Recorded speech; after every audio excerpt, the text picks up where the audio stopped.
மரணம் என்ற ஒன்று இருக்கின்ற வரையில், நீ விரும்புகின்ற ஒன்று நடக்காத வரையில், விரும்பாத ஒன்று நடக்கின்ற வரையில், கடவுள் என்பவன் நீ விரும்புகிறாயோ இல்லையோ இருந்து கொண்டே இருப்பான்.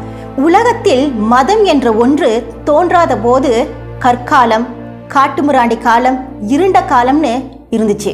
அந்த காட்டுமிராண்டி காலத்தில் இருந்து மனிதன் நாகரிகம் அடைய தொடங்கிய போது அந்த நாகரிகத்துக்கு முதல் படியா அமைந்தது மதம். உலகத்துல இருக்கிற எல்லா மதங்களுக்கும் மூத்ததும் முன்னோடியானதும் இந்து மதம். உலகத்துல இருக்கிற எந்த மதத்திற்கும் அதை தோற்று வைத்தவர் பெயர் தான் வைக்கப்படுது. ஆனால் இந்து மதத்தை தோற்று வைத்தவர் யாருன்னு கேட்டா அது யாரையும் அறியாது. வேறு எந்த மதத்தின் மீதும் யாரும் கை வைத்து விமர்சனம் செய்ய முடியாது. ஆனால் இந்து மதத்தை செய்ய முடியும். அப்படி செய்த பின்னால் கூட இந்து மதம் நிலைத்து நிற்கிறது என்றால் அதன் விமர்சனங்களையும் தாண்டி அதன் நியாயம் பரவி இருக்கிறதுன்னு அர்த்தம். இந்து மதத்தினுடைய பல்வேறு பிரிவுகளையும் ஒவ்வொரு பிரிவுகளாக எடுத்துக்கொண்டுதான் ஒவ்வொரு மதமும் வளர்ந்திருக்கு.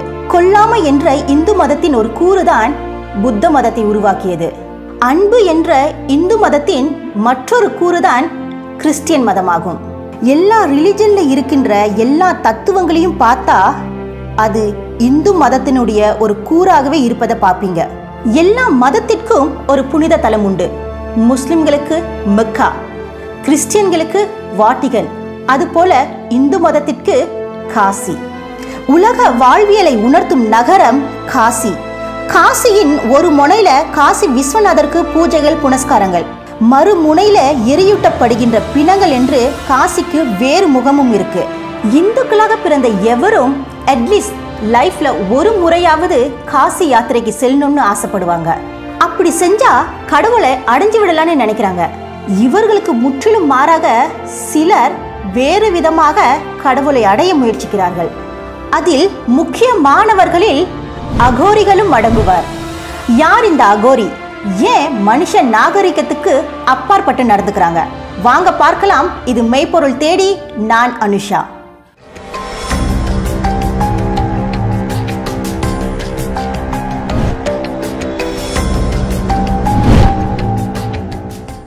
மனுஷ வாழ்க்கையில பல எல்லைகள் இருக்கு.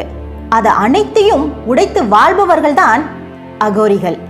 எந்த ஒரு மனிதன் கோரம் என்ற வாசல் தாண்டி இருக்கிறானோ அவன் அனைவருமே அகோரிகள் தான். இது நல்லது, அது கெட்டது, இது அசிங்கம், அது புனிதம் என்று நிர்ணயிக்காமல் இது எல்லாம் ஒரே மாதிரி இருக்கிறதுன்னு நினைக்கிறானோ அவனே அகோரி. அகோரிகள் உருவாகிறதுக்கு முக்கிய காரணம் வர்ணாசிரமம்.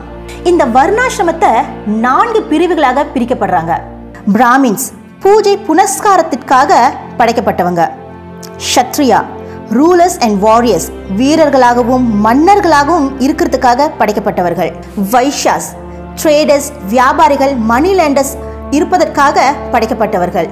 சூத்ராஸ் லேபர்ஸ் அதாவது மேல் உள்ளவர்களுக்கு வேலை செய்வதற்காகவே படைக்கப்பட்டவர்கள். இவைதான் இந்துக்களின் வர்ணாசிரம தத்துவங்கள். இந்த தத்துவத்தை உடைக்கிறதுக்காகவே அகோரிகள் உருவாகினார்கள். இந்து ஜாதிய பாகுபாடுகளை அகோரிகள் முற்றிலும் எதிர்த்தாங்க. இறைவனின் படைப்பில் அனைவரும் சமம், இதுல ஏன் இத்தனை பாகுபாடுன்னு யோசிச்ச சிலர் வேறு மதத்திற்கு மாறினாங்க. சிலர் இந்து மதத்தில் இருந்து கொண்டே இந்து வர்ணாசிரம தத்துவத்தை எதிர்த்தாங்க. ஆனால் அகோரிகள் இந்த முறையை உடைத்து கடவுளை அடைய இந்து மதத்தில் இருந்து கொண்டே புது வழிமுறைகளை உருவாக்குனாங்க. அகோரிகளின் பார்வையில் இறைவனால் படைக்கப்பட்ட அனைத்து உயிர்களும் ஒன்றுதான். இந்து மதத்தின் நம்பிக்கைப்படி மனிதன் இறப்பிற்கு பிறகு மறுபிறவி உள்ளது.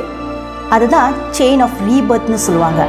ஆனா அகோரிகள் இந்த செயினை பிரேக் பண்ணி ஸ்ட்ரெயிட்டா கடவுள் அடைய நினைக்கிறாங்க. சாதாரண மனிதர்களின் பார்வையில எது எல்லாம் இழிச்செயல்னு நினைச்சாங்களோ அது எல்லாமே புனிதமானதுன்னு அகோரிகள் நம்பினாங்க.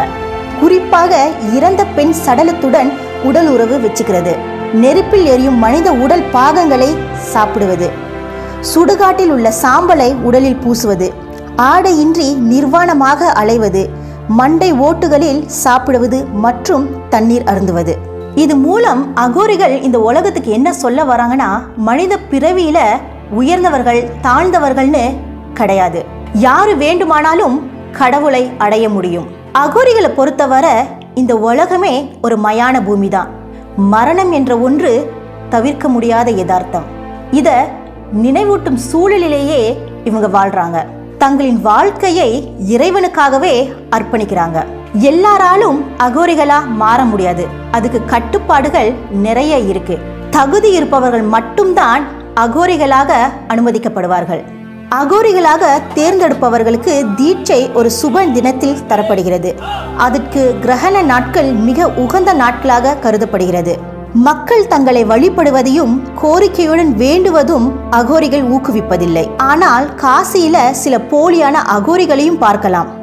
இவர்கள் அகோரிகள் என்ற போர்வையில் பணத்துக்காக பிளாக் மேஜிக் செய்வது, தீட்சை அளிப்பது போன்ற செயல்களில் ஈடுபட்டு வருவாங்க. எந்த மதத்திலும் இல்லாத ஒரு சிறப்பம்சம் இந்து மதத்தில் உள்ளது. இந்து மதத்தில் கடவுளை வணங்க ரூல்ஸ் அண்ட் ரெகுலேஷன்ஸ் எதுவும் இல்லை. ஒருவன் கடவுளை அடைய இதுதான் முறைன்னு எதுவும் இல்லை. அதனால்தான் இந்து மதத்தில் இத்தனை கோயில்கள் இருக்கு. சிவபெருமானில் ஆரம்பிச்சு சங்கிலி கருப்பன் வரையில ஆயிரக்கணக்கான தெய்வங்கள் இருக்கு. இந்து மதத்தில் பிறந்த எந்த ஒரு மனிதனும் தனிப்பட்ட முறையில் யாரை வேண்டுமானாலும் வழிபடலாம். இந்து என்பது மதம் அல்ல, அது யாருக்கும் சொந்தமும் அல்ல.